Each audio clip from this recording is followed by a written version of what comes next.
Thank you, Mr. Speaker. I rise in strong opposition to S2228, the so-called Building Chips in America Act.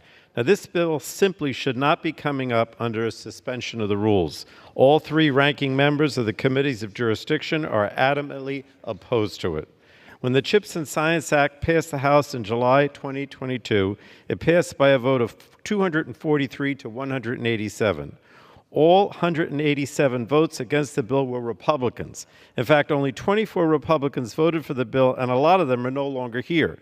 If Republicans had controlled the House last Congress, the $52 billion that we invested to ensure semiconductors are produced here in the United States instead of China simply would have never become law. Now, I was one of the leaders who pushed the Chips and Science Act through the House, and so I, unlike many of my Republican colleagues, am invested in making this program work as intended.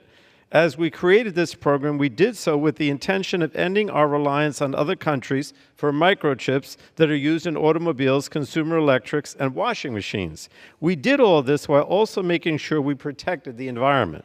The Chips and Science Act is a success, but we cannot deflect from that success by once again attacking one of the most important environmental laws that protects all of our communities from corporate malfeasance. I oppose this bill because it would needlessly eliminate environmental review and public input under the National Environmental Policy Act, or NEPA, for semiconductor facilities receiving funding under the Chips and Science Act.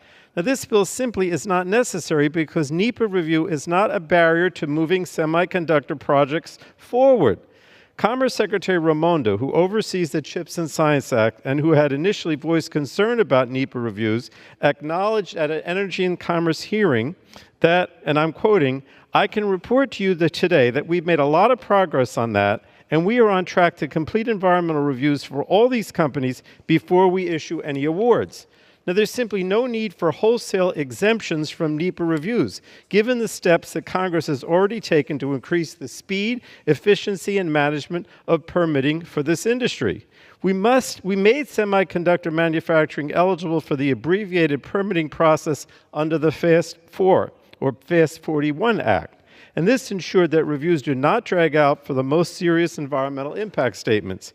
We also, under the Fiscal Responsibility Act, eliminated NEPA review for loans, loan guarantees, or other forms of financial assistance for similar activities, and we gave the Department of Commerce the ability to adopt categorical exclusions from other agencies. So this is really, Mr. Speaker, a bill that is a solution in search of a problem that doesn't exist. And now Republican leadership is bypassing regular order to ram through an anti-environment bill that didn't go through any of the committees here in the House before being rushed to the House floor on the suspension calendar. The phenomenal work of the CHIPS office is a cause for celebration, and the program has produced critical wins for countless domestic industries worth highlighting. It is clear that NEPA reviews are not a barrier to moving these projects forward.